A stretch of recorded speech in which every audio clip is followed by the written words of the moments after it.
Lecturas de la 20ª semana del tiempo ordinario. Sábado, 23 de agosto de 2025. Ven, esposa de Cristo, recibe la corona eterna que el Señor te tiene preparada. Catholic Back. Reflexión y fe. Una puerta a la esperanza.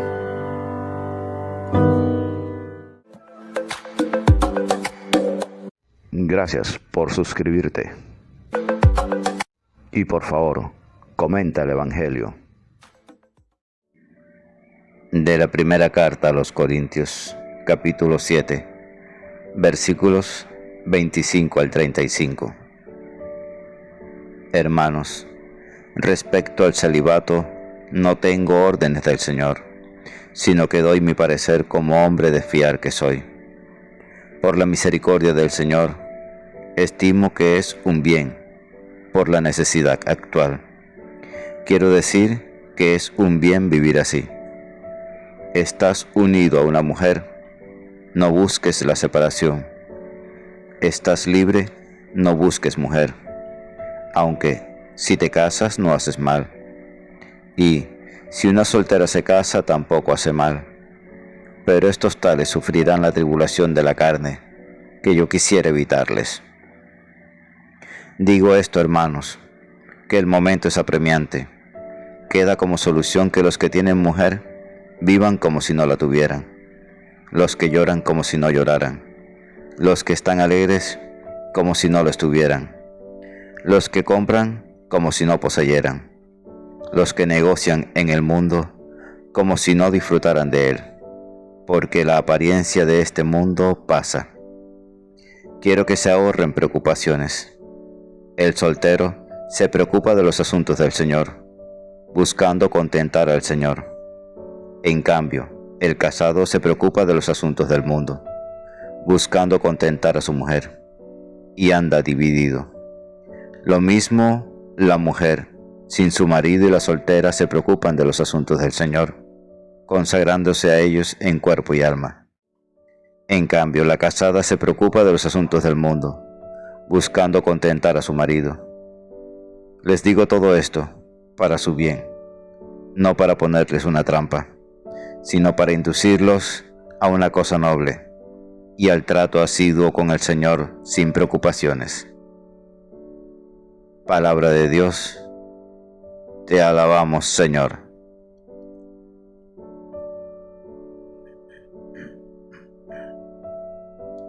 Salmo 44. Llega el esposo, salgan a recibir a Cristo el Señor. Escucha, hija, mira, inclina el oído. Olvida tu pueblo y la casa paterna. Prendado está el Rey de tu belleza. Póstrate ante Él, que Él es tu Señor.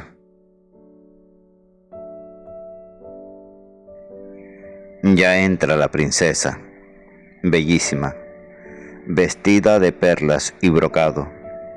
La llevan ante el Rey, con séquito de vírgenes. La siguen sus compañeras. Las traen entre alegría y algazara. Van entrando en el palacio real. A cambio de tus padres tendrás hijos, que nombrarás príncipes por toda la tierra. Llega el esposo, salgan a recibir a Cristo, el Señor.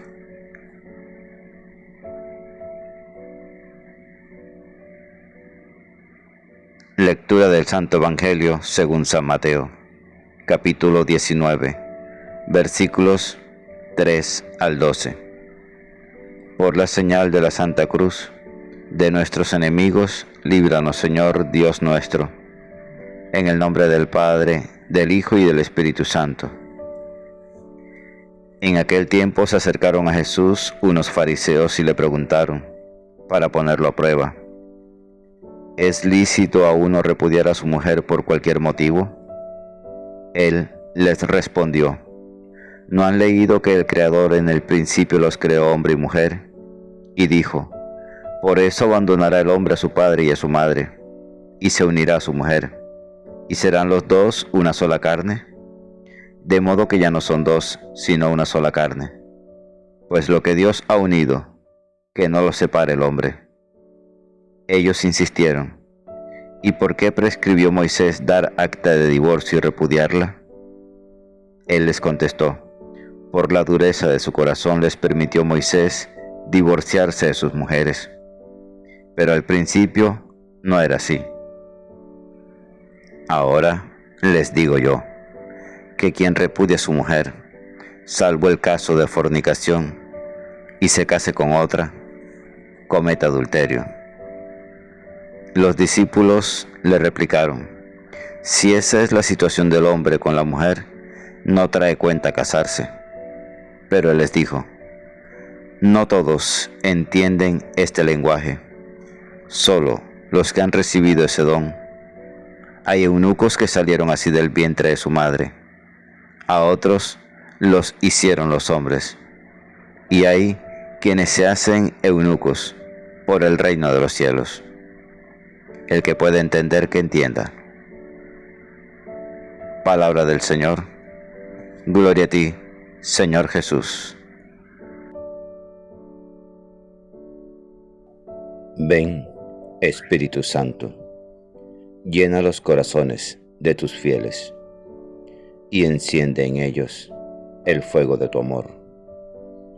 Envía, Señor, tu Espíritu y renueva la faz de la tierra.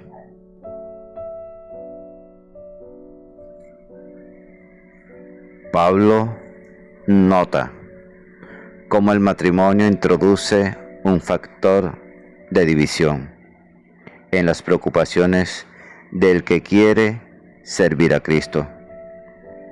Muchas personas saben que no pueden dedicarse como lo desearían al servicio de su hermano, porque la esposa no lo entiende o porque tienen que atender a su familia.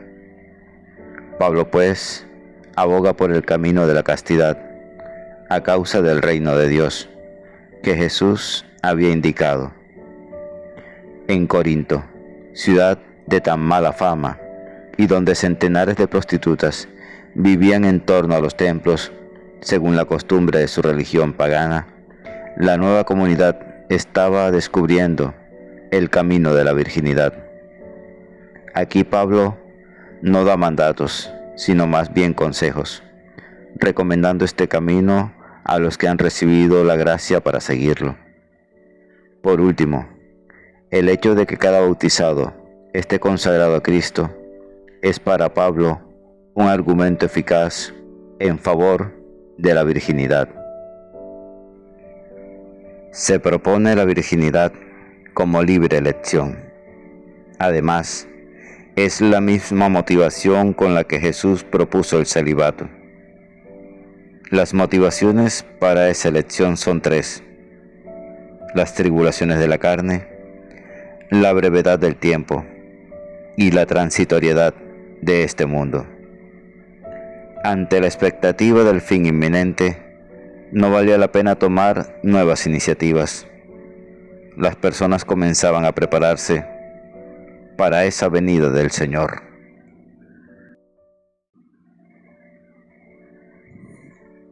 La Biblia dice claramente cuál fue el plan de Dios al establecer la división de los sexos en el género humano. Los hizo hombre y mujer, o sea, dos seres incompletos que necesitan unirse para constituir una célula humana. Dios los hizo iguales y quiso que, por el matrimonio, los unieran lazos más fuertes todavía que los que existen entre padre e hijos. Pero de hecho los hombres no han respetado el plan de Dios, y esto debido a dos razones. Por una parte, en la inmensa mayoría de los pueblos, los hombres, al verse más fuertes que las mujeres, se consideraron dueños de sus esposas. Para ellas, el adulterio era un crimen, pero ellos hacían alarde de tener varias mujeres. Por otra parte, los hombres habitualmente no saben amar según la manera de Dios, pues aman sin entregarse realmente, o bien aman solo por un tiempo. En cambio, para Dios, amor y fidelidad siempre van juntos. Dios es fiel a quien ama, y lo demostró cuando el hombre, su criatura, se descarrió. Su fidelidad fue tal que quiso hacerse el redentor de ellos. Amor y fidelidad, esa es la ley del matrimonio para los esposos. No hay escapatoria. La palabra de Jesús es cortante, y las dificultades que sus discípulos le presentan para justificar el divorcio no lo llevan a suavizar su posición. Y si uno de los esposos ha traicionado al otro, en este caso ninguno de ellos puede considerar que está desligado de todos sus compromisos.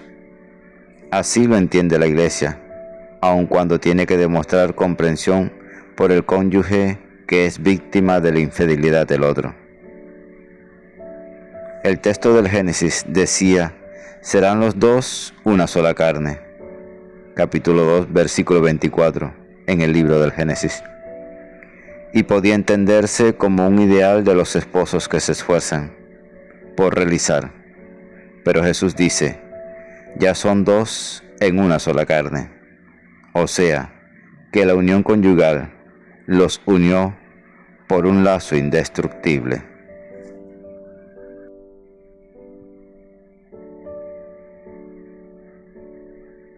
Padre, que tu Espíritu Santo nos ayude a elegir y a respetar los estados de vida que Él suscita por causa del reino de los cielos.